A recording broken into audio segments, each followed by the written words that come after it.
Welcome class.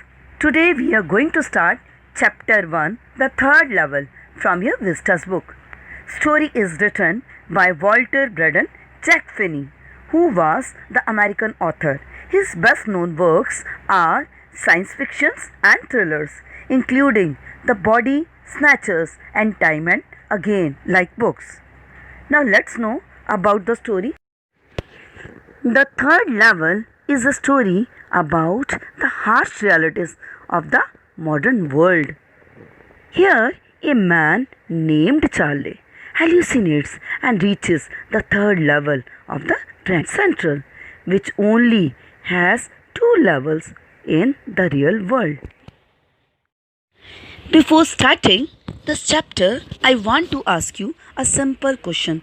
Do you ever have any exciting experience in your life about which nobody could ever believe? I feel everybody has such experience.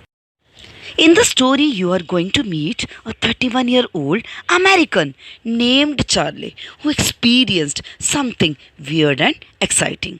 It is told how one day he was returning late from his office and planned to use the subway at Grand Central. But unfortunately, he reached the third level at the station, which actually never existed in the real life. See the chapter. The presidents of the New York Central and the New York, New Haven and Hartford timetables will swear on a stack of timetables that there are only two. The story begins with the serious remark by the narrator. He explains that if you would ask to the presidents of all these rail boards, they would give you the confirmation that there are only two levels of Grand Central Station in the New York City. Stack of timetables, that means properly arranged list or the pile. But I say there are three because I have been on the third level of the Grand Central Station. But he said I claimed that there are three levels of the station because I personally made the visit to the third level. Yes, I have taken the obvious step. Still, he believes in the existence of the hypothetical level and claims to have been there. I talked to a psychiatrist friend of mine, among others. He said, I consulted my psychiatrist friend about this problem. I told him about the third level at Grand Central Station, and he said it was a waking dream wish fulfillment. But the friend rationalized his psychology by saying that it is a waking dream wish fulfillment. He consoled him with the words that it was his waking dream wish fulfillment. He said I was unhappy. According to him, Charlie was unhappy with his life. That made my wife kind of mad. But Charlie thought if his wife would come to know about this reason, she would certainly go mad. But he explained that he meant the modern world is full of insecurity, fear, war, worry and all the rest of it, and that I just want to escape. But he gave the reason that the modern life is full of insecurity, fear, war, worry and many problems. That's why Charlie just wanted the temporary refuge from this life.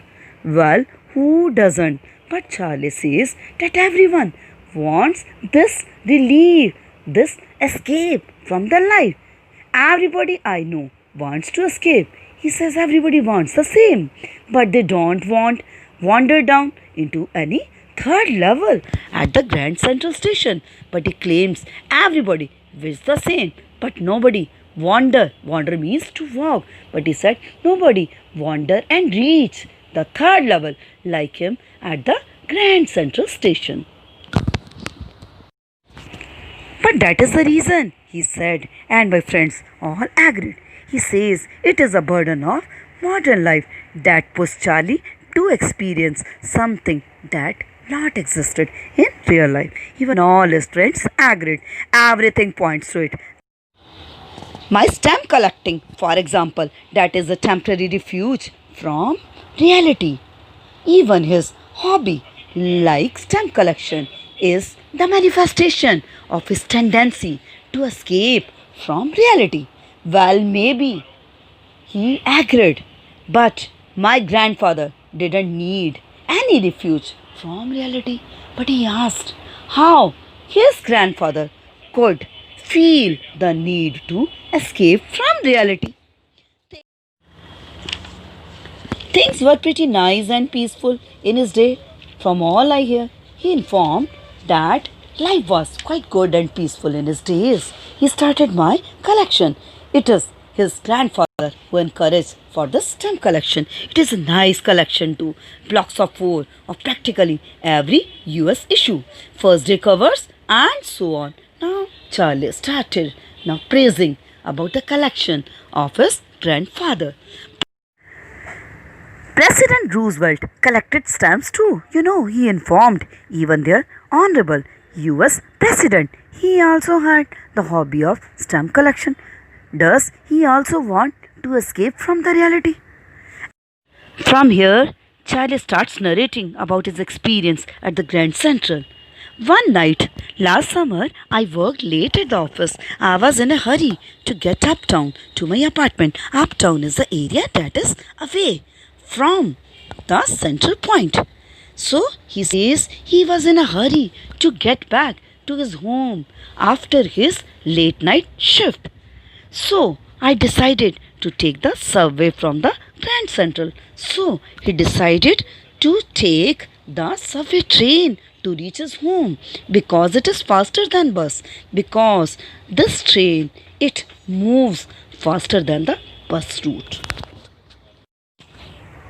Now I don't know why this should have happened to me. I'm just an ordinary guy named Charlie, 31 years old, and I was wearing a tan gabardine suit and a straw hat with a fancy band.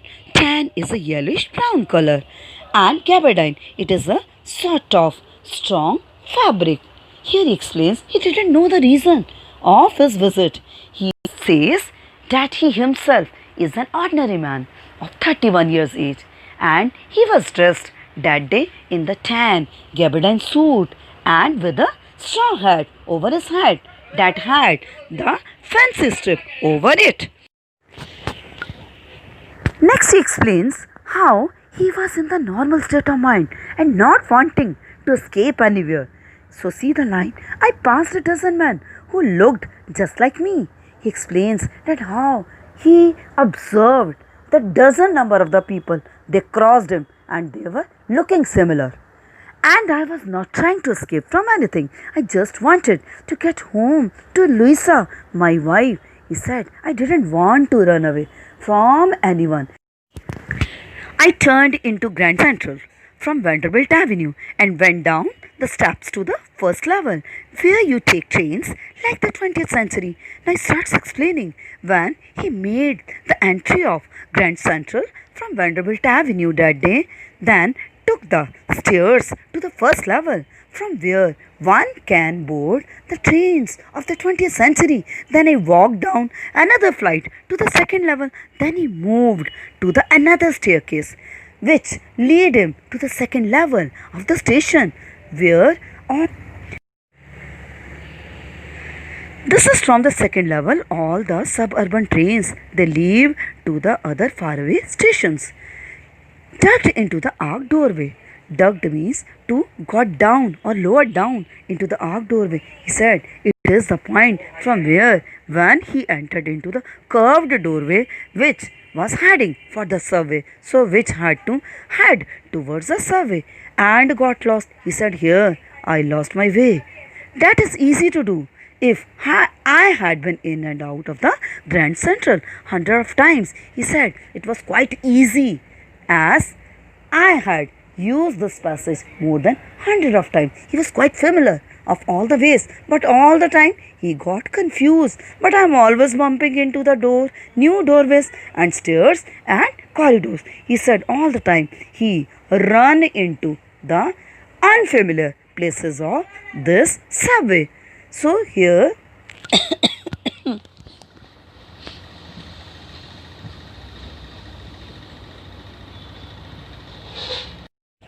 that is easy to do as this passage was quite familiar. So it was easy for him to go on.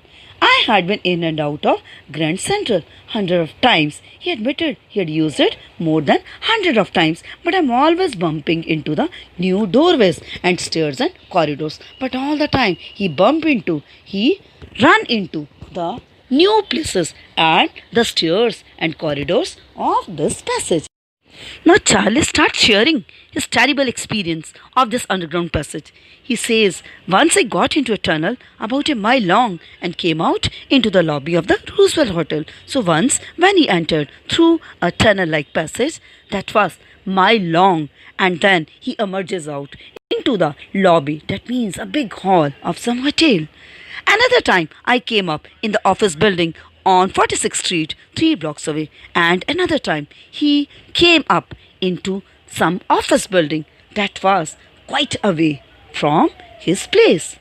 Sometimes I went central from Vanderbilt Avenue and went down the steps to the first level where you take trains like the 20th century. Now he starts explaining when he made the entry of Grand Central from Vanderbilt Avenue that day, then took the stairs to the first level from where one can board the trains of the 20th century. Then he walked down another flight to the second level. Then he moved to the another staircase which lead him to the second level of the station where on this is from the second level all the suburban trains they leave to the other faraway stations. Ducked into the arched doorway. Ducked means to got down or lowered down into the arched doorway. He said it is the point from where when he entered into the curved doorway which was heading for the subway. So which had to head towards the subway and got lost. He said here I lost my way. That is easy to do. If I had been in and out of the Grand Central hundred of times, he said it was quite easy as I had used this passage more than hundred of times. He was quite familiar of all the ways, but all the time he got confused. But I'm always bumping into the new doorways and stairs and corridors. He said all the time he run into the unfamiliar places of this subway. So here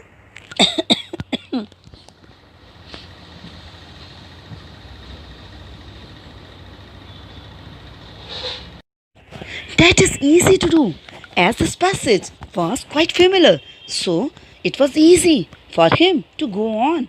I had been in and out of Grand Central hundred of times. He admitted he had used it more than hundred of times, but I'm always bumping into the new doorways and stairs and corridors. But all the time he run into the new places and the stairs and corridors of this passage.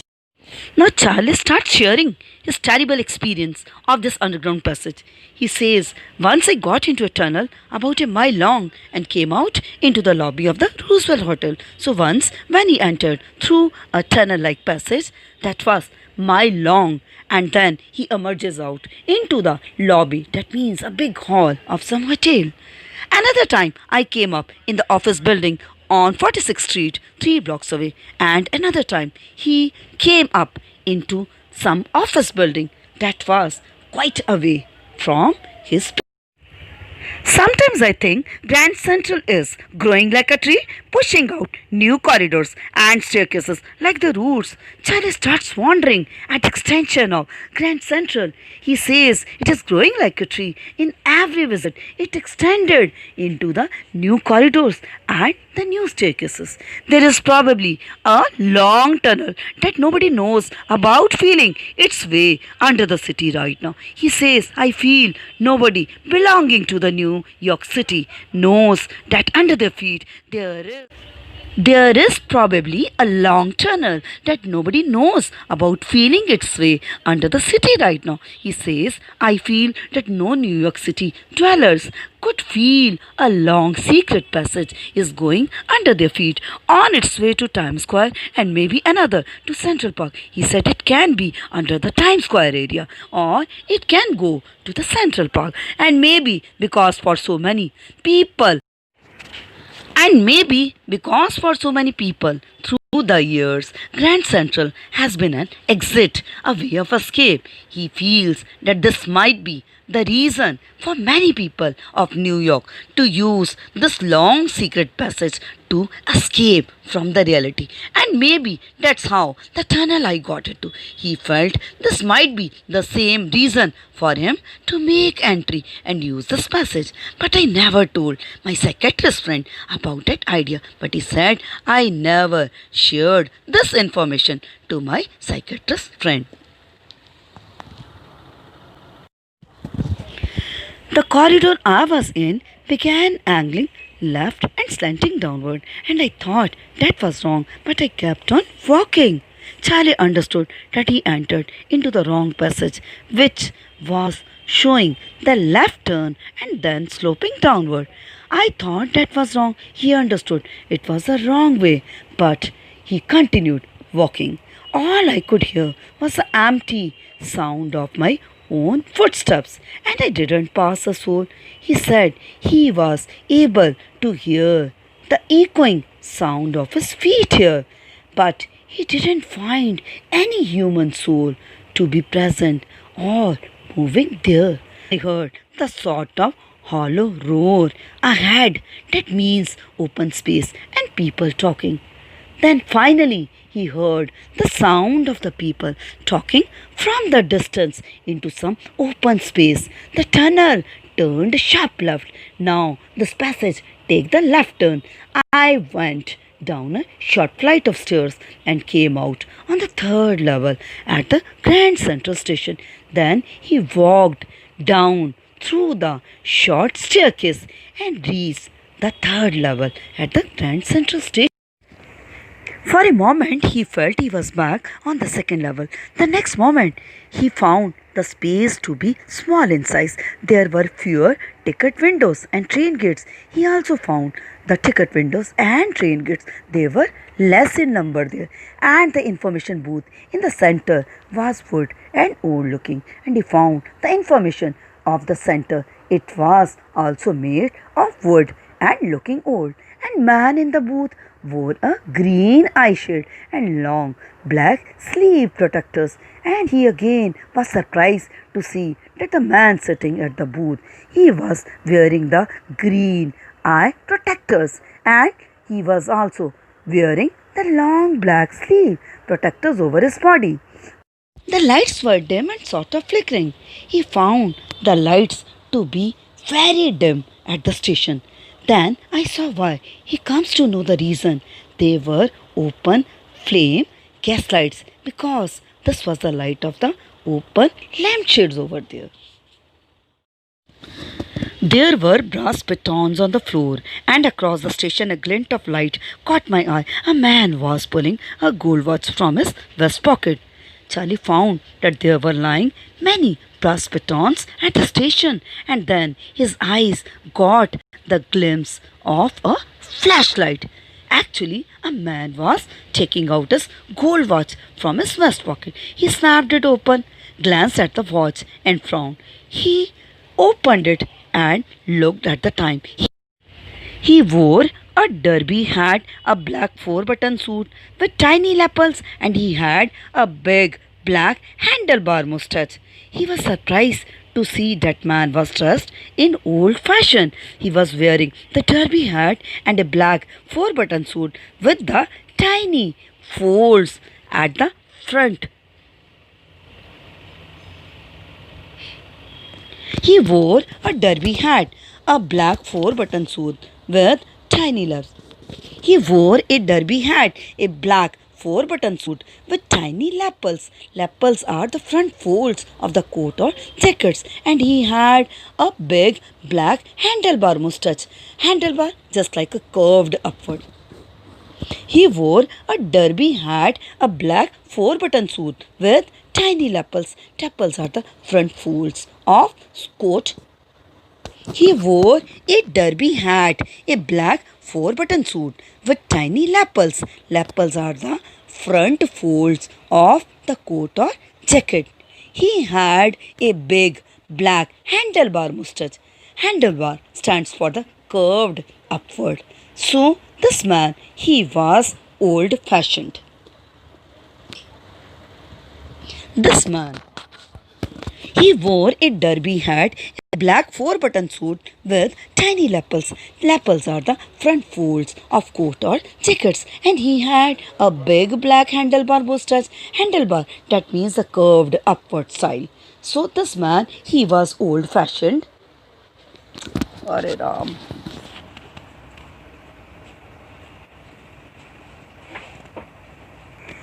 He wore a derby hat, a black four-button suit with tiny lapels. Lapels are the front folds of coat or jacket.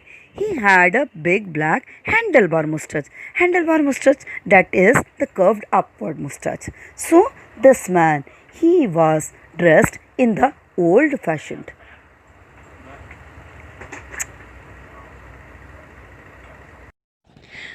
I never saw so many beards, sideburns, and fancy mustaches in my life. Charlie finds everyone dressed in a very outmoded clothes. He never had seen so many beards, sideburns, or mustaches in his life. He understood it was basically the time just before the deadly battles of our world. He then found a woman walked in through the train gate. She wore a dress with leg of mutton sleeves. Leg of mutton sleeve means tight-fitting clothes. Again, he found further a lady wearing the old-fashioned dress with the skirts to the top of her high-button shoes. Back of her, out on the tracks, I caught a glimpse of a locomotive. So at the backside, he finds standing on the tracks an engine of the company Courier and Ease with a funnel-shaped stack. Stack means the pile or the mass. So this engine had a funnel shape, some mass over it. And then I knew. Now, looking at all these things, now Charlie understood that he was somewhere in the past. Things. Now Charlie understood that he was somewhere in the past. To make sure, I walked over to a newsboy and glanced at the stack of papers at his feet. Stack means bundle. It was the world, and the world has not been published for years. The lead story said something about President Cleveland. Now, to confirm about this past time, he moved to the newsboy and have a look at the papers lying near his feet. There was some lead story about the president Cleveland.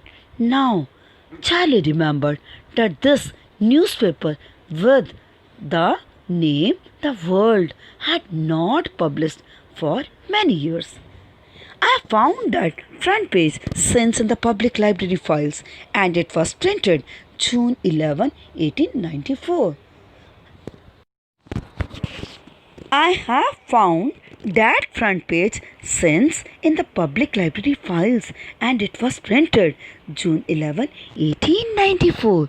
Afterwards, in the real life, when Charlie goes through the public library files, he understood that lead page, it belongs to the time of June 11, 1894. I turned toward the ticket windows, knowing that here, on the third level at Grand Central, after realizing Charlie that he had reached in the 18th century, he moved to the ticket window. I could buy tickets that would take Louisa and me anywhere in the United States we wanted to go.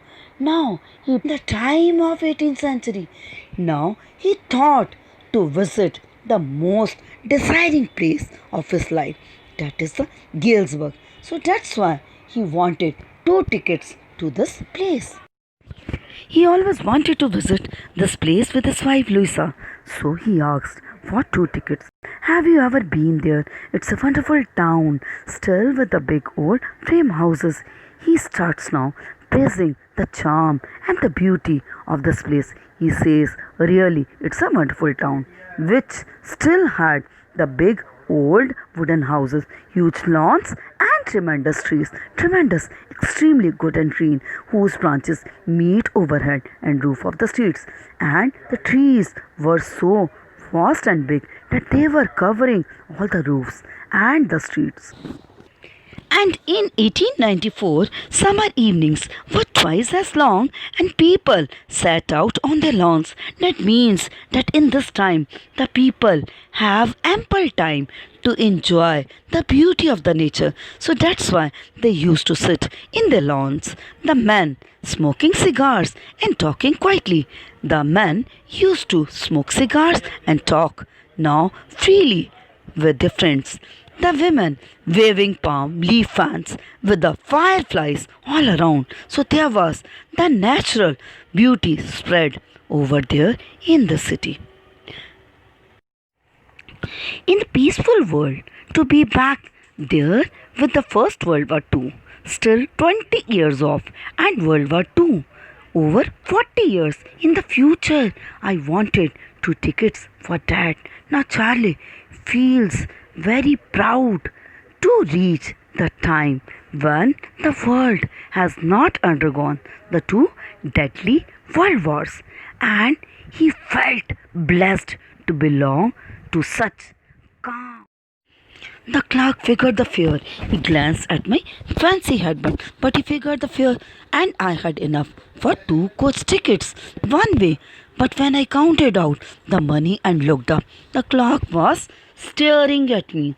As the clerk calculated the fare, he looked at Charlie's fancy headband. But Charlie didn't fear that moment, as he had enough for one-sided journey. But when I counted the money, he said, when I tried to give him the currency, he looked up and started gazing at Charlie. He nodded at the bills. He refused to take his currency notes. Bills means currency notes. That aren't money, mister, he said, and if you're trying to skin me, you won't get very far. He informed Charlie that it was not their money, and if he would try to cheat him, he could not go away. And he glanced at the cash drawer beside him. Charlie checked his cash drawer. Of course, the money was old-style bills. Bills means currency notes, half again as big as the money we use nowadays. He found their money. It was quite different and almost double in size than the currency notes we have in the present time. I turned away and got out fast. Now Charlie thought to run away fast. There is nothing nice about jail. Even in 1894, he said it was not a good idea to go to jail, whether it was the year 1894. And that was that. I left the same way I came, I suppose. Next day, during lunch hour, I drew $300 out of the bank, nearly all he had. And this way, he returned back to the real world. In the next day, during the lunch, he went to his bank to withdraw all his saving, that is the $300, and bought old style currency and converted that money into the old style currency notes. You can buy old money at almost any coin dealers, but you have to pay a premium. Charlie said that we can convert our money by paying some amount of premium to exchange it with the old time money. My $300 bought less than 200 in old style bills, but I didn't care. Eggs were 13 cents a dozen in 1894. Charlie didn't worry to get the less amount in exchange because everything will be cheaper in the old time. But I have never again found the corridor that leads to the third level at Trent Central Station. Although I have tried often enough, here Charlie informs that unfortunately he could not get the way to the third level corridor again, despite he made a lot of efforts. Louisa was pretty worried when I told her all this and didn't want me to look for the third level again anymore. And I stopped. But after knowing by his wife about this search, she suggested Charlie to stop doing the search. So he had to stop. I went back to my stamps and he diverted again his attention for the stamp collection hobby. But now we are both looking every weekend because now we have a proof that the third level is still there. But afterwards, along with his wife, he started the search for the third level again. But something happened in their life. My friend same winner disappeared because his close friend, that is the second one, he had disappeared. Nobody knew where, but I sort of suspected he had a doubt. Because one night fussing with my stamp collection, fuss means to pay attention, I found. He says that one night while fussing with the stamp collection hobby, he found something that confirmed again about Sam to be in the Galesburg. Well, do you know what a first day cover is? When a new stamp is issued, stamp collectors buy some and use them to mail envelopes to themselves on the very first day of sale, and the postmark proves the date. Here he gives us information about the first day covers. He says actually these are the envelopes, but when any new stamp is released, all the stamp collectors, they used to purchase the stamp and they use the stamp on the envelope and mail to each other. And the postmark, it is the proof of the release of the date of the stamp. The envelope is called a first day cover. They are never opened. You just put blank paper in the envelope. He says that actually this first day cover is never opened because the stamp collectors put the blank paper inside.